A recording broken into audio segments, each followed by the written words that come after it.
कक्षा दसवीं की अर्थशास्त्र की कक्षा में आप सभी भैया बहनों का स्वागत है। नाइन्थ में जो आप इकोनॉमिक्स में पढ़े, इस कक्षा दसवीं में वो थोड़ा सा अंतर है। कक्षा दसवीं में हम लोग भारतीय अर्थव्यवस्था के विकास प्रक्रिया को समझने का प्रयास करेंगे और हम लोग प्रायः विकास का मतलब विकास में वस्तुओं और सेवाओं के उत्पादक और उपभोक्ता के रूप में लोगों के आर्थिक जीवन में परिवर्तन को विकास के रूप में देखते हैं। और कभी कभी विकास का अध्ययन हम लोग एक परिघटना के रूप में देखते हैं। अगर आप तत्काल विकास का मतलब समझिए तो इसका जो महत्व बढ़ा, ये औद्योगिकरण और उपनिवेशिक काल के बाद जो आर्थिक समृद्धि में वृद्धि हुई, उसके बाद इसका महत्व तेजी से बढ़ने लगा।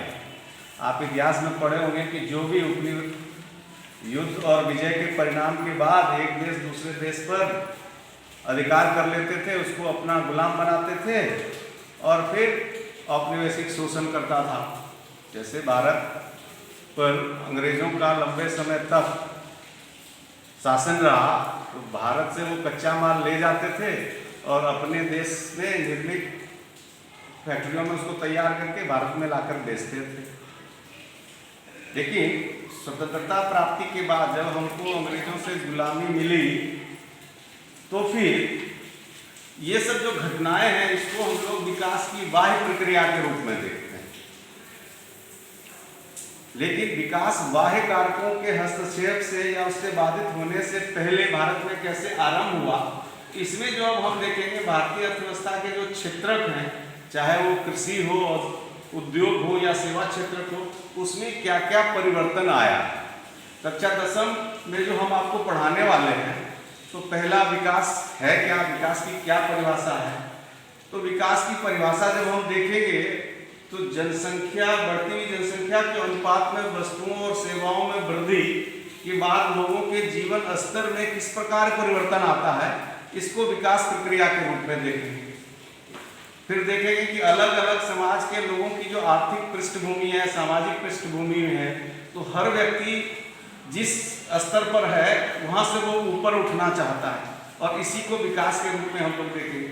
विकास में 3 शब्द हम लोग प्रायः इस्तेमाल करते हैं। एक है ग्रोथ, दूसरा है प्रोग्रेस, तीसरा है डेवलपमेंट। डेवलपमेंट या विकास एक सतत प्रक्रिया है जिसके द्वारा प्रति व्यक्ति आय में वृद्धि के साथ साथ लोगों के जीवन स्तर में सुधार और गरीबी में कमी होती है। उसी को हम लोग विकास कहते हैं। अब इस चैप्टर में जब हम देखेंगे तो विकास के लोगों के लक्ष्य अलग अलग हैं। हो सकता है कि एक के लिए जो विकास हो वो दूसरों के लिए विनाश हो, लेकिन कुछ विकास के प्रति कुछ चीजें ऐसी है जो हर व्यक्ति प्राप्त करना चाहता है, जिसमें किसी को कोई विरोध नहीं हो। तो वैसा एक तत्व आय है। हर व्यक्ति अपनी आमदनी बढ़ाना चाहता है। तो फिर हम इस चैप्टर में आय एवं अन्य लक्ष्यों पर विचार करेंगे। इसके अलावा विकास को मापने के जो मापदंड हैं, तो संयुक्त राष्ट्र विकास UNDP के द्वारा और वर्ल्ड बैंक के द्वारा जो मापदंड है उस पर विचार करेंगे, और उस आधार पर पूरी दुनिया की वैश्विक अर्थव्यवस्था को हम लोग 3 भागों में बांटेंगे। प्रति व्यक्ति आय के आधार पर उच्च आय वाले देश, मध्यम आय वाले देश, निम्न आय वाले देश।